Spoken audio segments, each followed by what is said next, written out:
పశ్చిమ బంగాళాఖాతంలో తీవ్ర అల్పపీడనం కొనసాగుతోంది. ఇది పశ్చిమ నైరుతి దిశగా కదులుతూ మంగళవారం నాటికి ఉత్తర తమిళనాడు, ఆంధ్రప్రదేశ్లోని దక్షిణ కోస్తా తీరాల వైపు వెళుతుందని వాతావరణ శాఖ తెలిపింది.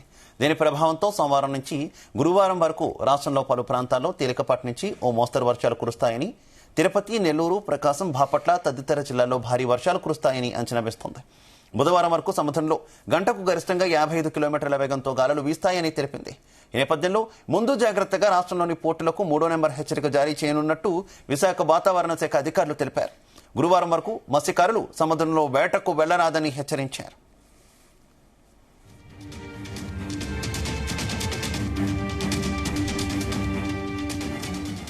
సముద్రంలో కొనసాగుతున్న తీవ్ర అల్పపీడనం ప్రయాణం గందరగోళంగా సాగుతోంది. దీని కదలికలను అంచనా వేయడం కష్టతరమవుతోంది. ఆదివారం సాయంత్రానికి తీవ్ర అల్పపీడనం సముద్రంలోనే పూర్తిగా బలహీనపడుతుందని తొలుత వాతావరణ శాఖ అంచనా వేసింది. కానీ అల్పపీడనం అవశేషాలు ఉత్తర తమిళనాడు, దక్షిణ కోస్తా తీరాల వైపు పయనిస్తున్నట్టు నిపుణులు చెబుతున్నారు. పశ్చిమ మధ్య బంగాళాఖాతంలో అనుకూల పరిస్థితి నెలకొందని, ఇలాంటివి అరుదుగా జరుగుతాయని పేర్కొంటున్నారు. గురువారం వరకు దీని ప్రభావం ఉంటుందని భావిస్తున్నారు. అయితే అల్పపీడనం తీరానికి చేరువగా వెళుతుందా లేక తీరం దాటుతుందా అనే అంశంపై స్పష్టత రాలేదు.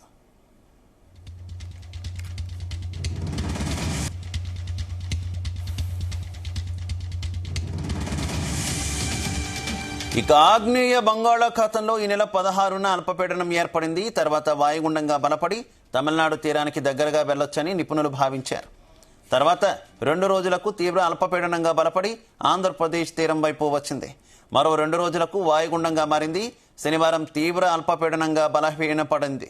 దాదాపు వారం రోజులుగా అల్పపీడనం ప్రయాణం సాగిస్తోంది.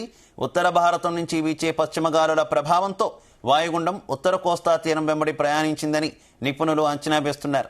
ప్రస్తుతం వాటి ప్రభావం తగ్గడంతో మళ్లీ దిశ మార్చుకుందని అంటున్నారు. దీని ప్రభావంతో దాదాపు 5 రోజులుగా మత్స్యకారులు పడవలు ఒడ్డుకే పరిమితమయ్యాయి. మరో 4 రోజులు వేటకు వెళ్లరాదని వాతావరణ శాఖ హెచ్చరించడంతో ఆందోళన వ్యక్తం చేస్తున్నారు.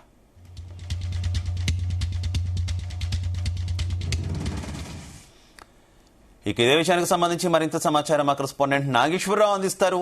Nageswararao, good morning. ఆంధ్రప్రదేశ్ రాష్ట్రాన్ని 2024 సంవత్సరం మొత్తం కూడా తీవ్ర తుఫానులతో, పెను తుఫానులతో, తేలికపాటి వర్షాలతో అతలాకుతలం చేసిన పరిస్థితి అయితే ఏర్పడింది. మరొకసారి కోస్తాకు మళ్లీ వానగండం రావడంతో ఆ ప్రజలు హడలెత్తుతున్న పరిస్థితి ఉంది, ఆందోళన చెందుతున్న పరిస్థితి ఉంది. అన్నమో రామచంద్ర అంటూ పొట్ట చేతు పట్టుకొని రోడ్డు మీదకి రావాల్సిన పరిస్థితులు వస్తాయా, ఆత్మహత్యలకు మళ్లీ ఆ దారి తీసే పరిస్థితి వస్తుందా అన్న చందాన ఆంధ్రప్రదేశ్ లో రైతుల పరిస్థితి తయారవుతుంది అనటంలో కూడా ఎటువంటి సందేహం లేదు. ఇప్పటికే ఏదైతే అల్పపీడనాల వల్ల ఆంధ్రప్రదేశ్ లో భారీ వర్షాలు పడతా ఉన్నాయి. పేద మధ్య తరగతి కుటుంబాలు అలాగే ముఖ్యంగా రైతులు ఆ రోడ్డులో పడుతున్న పరిస్థితి ఉంది. పంట కోతకు వచ్చి ధాన్యం ఆరబెట్టుకుంటున్న సమయంలో, పంట కోతకు వచ్చి ఆ కోస్తున్న సమయంలో అకాల వర్షాలతో, తుఫాన్లతో ఆ రైతులు మాత్రం కుదేలవుతున్న పరిస్థితి ఉంది. అయితే మరొకసారి కోస్తా జిల్లాలను భారీ వర్షాలు ముంచెత్తే పొంచి ఉందంటూ కూడా వాతావరణ శాఖ హెచ్చరిస్తున్న పరిస్థితి ఉంది. 4 రోజుల పాటు ఉత్తరాంధ్రలో వరి రైతులకు తీర నష్టం కలిగించిన అల్పపీడనం దాన్ని దిశ మార్చుకొని చివరకు తీవ్ర అల్పపీడనంగా దక్షిణ కోస్తా దిశ వరకు వస్తున్నట్లు కూడా వాతావరణ శాఖ హెచ్చరించింది. దీని ప్రభావంతో మంగళవారం కోస్తాలోని వర్షాలు పెరగనున్నాయని, ప్రధానంగా దక్షిణ కోస్తా, రాయలసీమ వైపు ఎక్కువగా ప్రభావం చూపుతుందని అంచనా వేస్తున్నారు.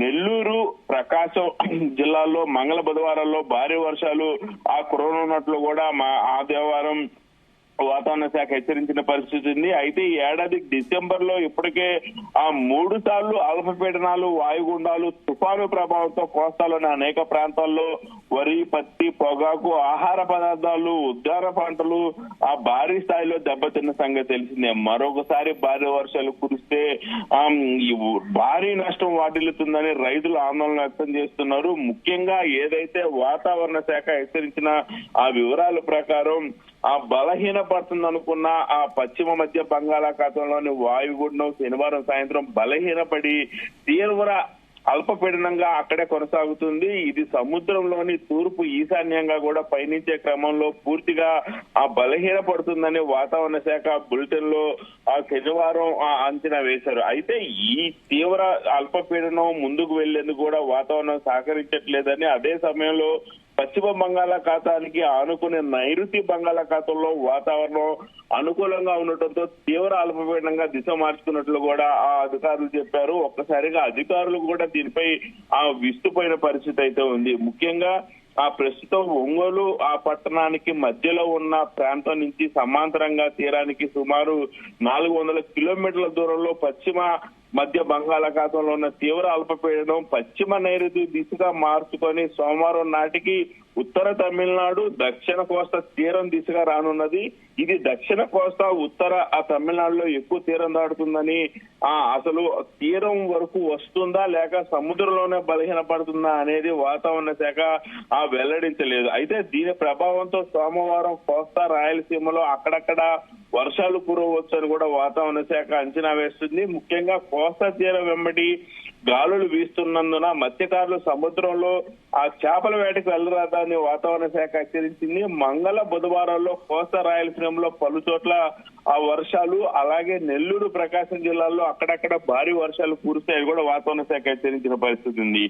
అయితే ఆ తర్వాత కూడా 2-3 రోజుల వరకు కోస్తా రాయలసీమలో వర్షాలు కురుస్తాయని, కోస్తాలో వరి సాగుకు, పొగాకు, మిర్చి, ప్రతి ఇతర పంటల రైతులు అప్రమత్తంగా ఉండాలని వాతావరణ నిపుణులు సూచించిన పరిస్థితి ఉంది. పొలాల్లో వరి కుప్పలను ప్రజలు ముఖ్యంగా భద్రపరచుకోవాల్సిన పరిస్థితి కూడా ఉందని వాతావరణ శాఖ అధికారులు హెచ్చరిస్తోంది. ముఖ్యంగా పశ్చిమ బంగాళాఖాతంలో ఉన్న తీవ్ర అల్పపీడనం దిశ మార్చుకోవడం చాలా అరుదుగా జరిగే ఘటనని అధికారులు పేర్కొంటున్న పరిస్థితి అయితే ఉంది. ముఖ్యంగా సాధారణంగా బంగాళాఖాతంలోని తుఫాన్లు కోస్తాంధ్ర వైపు వస్తూ ఒడిశా, పశ్చిమ బెంగాల్ లేదా మయన్మార్ తీరం దిశగా వెళ్తుంటాయి. కానీ మే నెలలో బంగాళాఖాతంలో ఏర్పడే తుఫాన్లు మధ్య బంగాళాఖాతం వరకు వచ్చి తర్వాత మయన్మార్ తీరం వైపు లేక కోస్తాంధ్ర వైపు దగ్గరగా వచ్చిన తర్వాత తీరానికి సమాంతరంగా పశ్చిమ బెంగాల్ వైపు పయనించే ఘటన పలు పర్యాయాలు జరిగిన నేపథ్యం. కానీ అల్పపీడనాలు, తీవ్ర అల్పపీడనాలు సముద్రంలోనే పయనించి వాతావరణం అనుకూలించకపోతే అక్కడ బలహీనపడే సంఘటనలు చాలా ఎక్కువ జరుగుతూ ఉండే పరిస్థితి ఉంటది. అటువంటిది పశ్చిమ బంగాళాఖాతంలో తీవ్ర అల్పపీడనం దిశ మార్చుకొని దక్షిణ కోస్తా తమిళనాడు దిశగా పయనించడం అరుదని విశాఖ వాతావరణ శాఖ హెచ్చరించిన పరిస్థితి అయితే ఉంది. అయితే ముఖ్యంగా ఇది ఈశాన్యంగా పయనించేందుకు అక్కడ పరిస్థితులు సహకరించడం లేదని అన్నారు. అయితే అదే సమయంలో నైరుతి బంగాళాఖాతంలో ఉపరితల ఉష్ణోగ్రతలు 28 నుంచి 29 డిగ్రీలు నమోదవుతున్నాయని, పశ్చిమ మధ్య బంగాళాఖాతంలో కూడా తేమగాలులు నైరుతి బంగాళాఖాతంలోకి వీస్తున్నాయని, దీంతో తీవ్ర అల్పపీడనం దిశ మార్చుకుంటుందని కూడా అధికారులు హెచ్చరిస్తా ఉన్నారు. ముఖ్యంగా వాతావరణంలో మార్పుల ప్రభావంతో బంగాళాఖాతంలో వరుసగా అల్పపీడనాలు, వాయుగుండం, తుఫాన్లు సంభవిస్తున్నాయని, ఈ ఏడాది నైరుతి బంగాళాఖాతంలో దానికి అనుకూలంగా పశ్చిమ మధ్య బంగాళాఖాతంలో తేమ ఉధృతంగా తయారవుతుందని కూడా అధికారులు చెప్పారు. చివరిగా సోమవారం కోస్తాంధ్రలో తేలిక నుంచి మోస్తారు వర్షాలు కురుస్తుందని, అలాగే తిరుపతి జిల్లాతో పాటు శ్రీకాకుళం నుంచి నెల్లూరు వరకు కొన్ని ప్రాంతాల్లో వానలు పడే సూచనలు ఉన్నాయని కూడా వాతావరణ శాఖ పేర్కొంది. ఏదైతే ఉత్తరాంధ్ర చోట్ల కొన్ని చోట్ల మాత్రం భారీ వర్షాలు కురిసే అవకాశం ఉన్నట్లు కూడా వాతావరణ శాఖ హెచ్చరించిన పరిస్థితి ఉంది. ఇప్పటికే ఉమ్మడి గుంటూరు జిల్లా బాపట్లలో గాని, కాకినాడ పోర్టులో గాని, అలాగే విశాఖపట్నంలో గాని రెండో ప్రమాదిక హెచ్చరికలు అయితే అధికారులు హెచ్చరించిన పరిస్థితి అయితే ఉంది. ముఖ్యంగా మత్స్యకారులు ఎవరు కూడా సోమవారం నుంచి సముద్ర తీరంలోకి వెళ్లకుండా ఉండేందుకు ప్రయత్నించాలని కూడా అధికారులు సూచించిన పరిస్థితి ఉంది. Shiva, okay, thank you Nageswara.